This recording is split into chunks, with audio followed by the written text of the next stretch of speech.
बिस्मिल्लाहिर्रहमानिर्रहीम। अस्सलामु अलैकुम वरहमतुल्लाहि वबरकातुहू। आज मैं आपके लिए शेख सादी की एक और हक़ायत लेकर हाजिर हुआ हूँ, जिसका उन्वान है अल्लाह की बारगाह में बंदों का हाल। तो चलिए शुरू करते हैं।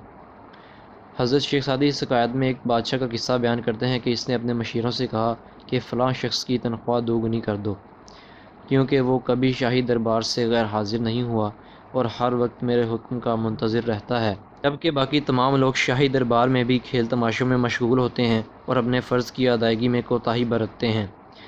एक साहिब हाल शख्स ने जब बादशाह का फरमान सुना तो एक नारा मुस्ताना बुलंद किया और वजद में आ गया। लोगों ने इस शख्स से इसकी इस कैफियत के मुतालिक दरियाफ़्त किया कि इसमें ऐसी क्या बात थी कि तुम सुनकर वजद में आ गए हो। इस साहिब हाल शख्स ने कहा कि अल्लाह azawajal की बारगाह में बंदों का हाल भी यही है और हर एक का मुकाम व मर्तबा अलग अलग है। अगर बंदा कुछ दिन बादशाह की खिदमत में रहे और अपने अमूर की अदायगी में पाबंदी का ख्याल रखे तो बादशाह इस पर इतना मेहरबान हो जाता है, तो अल्लाह azawajal की खलूस नीयत के साथ इबादत करने वालों पर अल्लाह azawajal क्यों कर मेहरबान ना होगा। बस हुक्म मानना बाइस रिसवाई नहीं बल्कि अक्लमंदी की दलील है, और जो हुक्म अदूली करते हैं वो महरूम रहते हैं। जिसका नसीब अच्छा हो वो कभी हुक्म अदूली नहीं करता और अपना सर अदब से चौखट पर झुकाए रखता है।